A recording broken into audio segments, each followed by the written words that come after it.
Since there's so many kids within the chapel this evening, some young ones and some more experienced ones, I thought I'd begin with a story. Once upon a time, in a land far away, a very bright and trustworthy young woman lived. Now, having learned all she could in her own village, she began to explore the lands that existed well beyond her village. And after some time, she came upon a great city surrounded by a massive wall. Now, surely, she says to herself, I can learn something new from the people that live here. But after entering the city, the people there were extremely frightened and very depressed to share any wisdom. So she asked, why is everyone here so sad? One frightened citizen, cowering over, says, today the giant comes. A giant? She said in disbelief. There's no such thing as giants.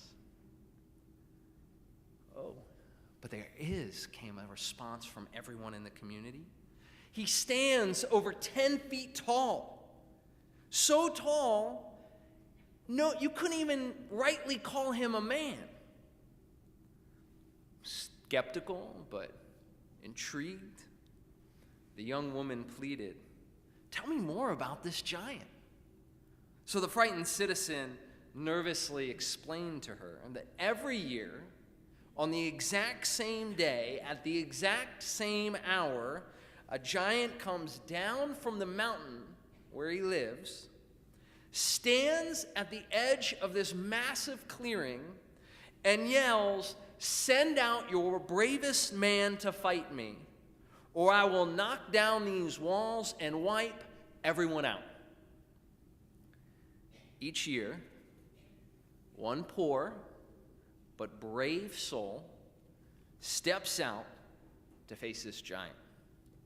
And there he stands, frozen, mesmerized by the giant's enormity and the impossible task that faces him. And every year, to no avail, the giant slays this poor warrior where he stands without given the chance to draw his sword. The warrior doesn't even move. It's as if he's frozen in time. Eyes wide with fascination, the woman begs, can I see the giant? The only way to see the giant, the citizen explained, is to face him in battle. Still, a little shocked, but wanting this wisdom she came out of her village to ultimately explore, the woman says, okay, if that's how it must be, then so it must be. So shortly afterwards, the appointed hour comes upon, and the giant's distant but powerful voice was heard all over the walls. Send out your bravest man to fight me, or I will knock down these walls and wipe everyone out.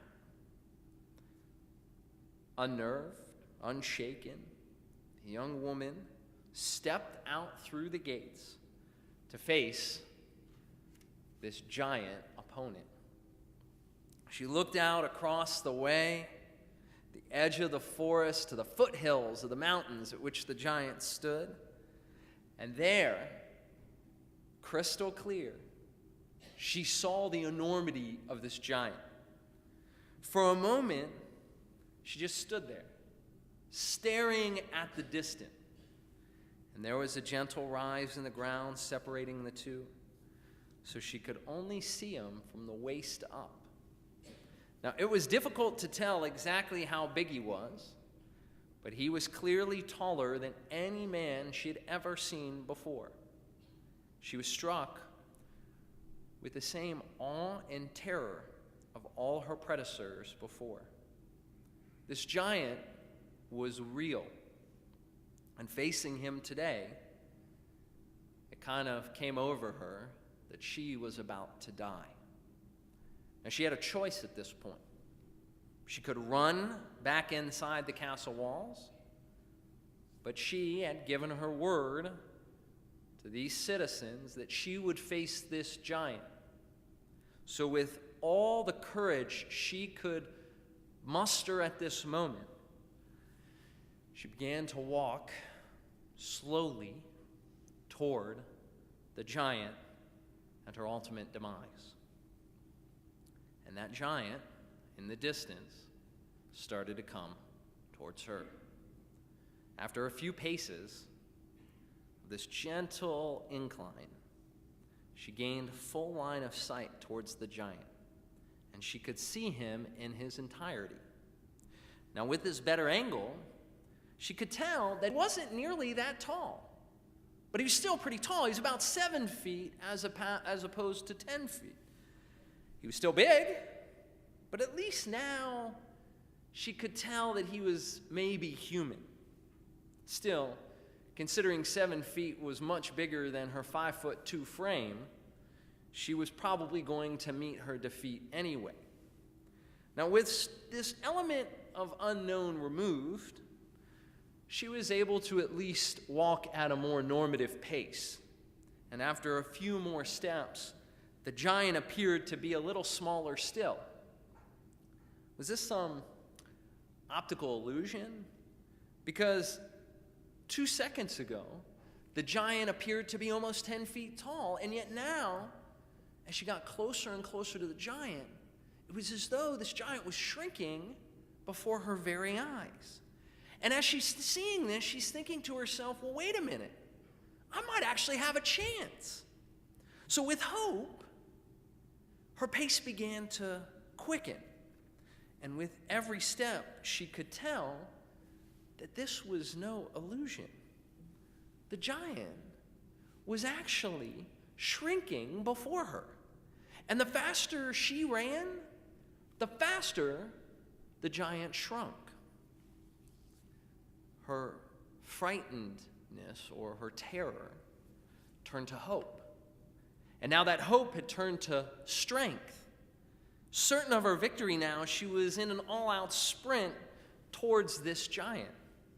And as she reached the middle of the clearing, she stopped and stood toe-to-toe with the giant, who was now only 12 inches tall and still shrinking quickly. She reached down and picked him up in the palm of her hand.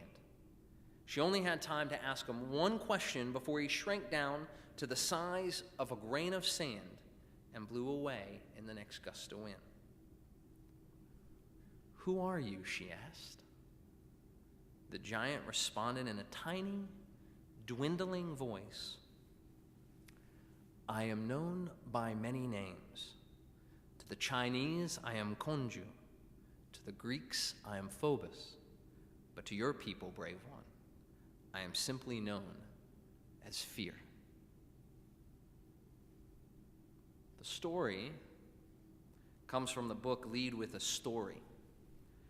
It reminds us that each of us have giants that we must face. Fear is something that might come about unexpectedly, but most certainly is not a stranger to us. It might happen when confronting something or someone new. It might occur when forced to show our vulnerabilities. It might happen when faced with a challenge.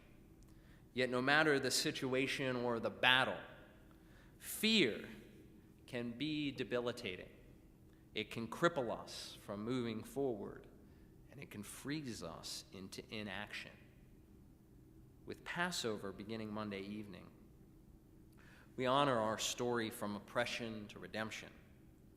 Yet this movement from enslavement to liberation was not easy for the Israelites.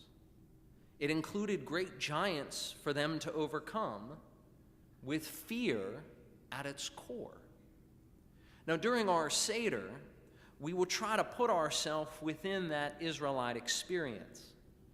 And in doing so, we are challenged, like the Israelites, to confront those giants that presented themselves over this past year and those that will continue to appear moving forward. And with each attempt at tackling our fears, not only do we gain greater confidence, but also strip away those things that enslave us. And when we do this, we, like the Israelites, can be freed. So as each of you sit down to your Seder tables this upcoming week, may you be reminded both of freedom and the fears that occur in our lives. Celebrate those fears which you have overcome. Have the courage to face those fears that still frighten you. Find the strength to take that first step.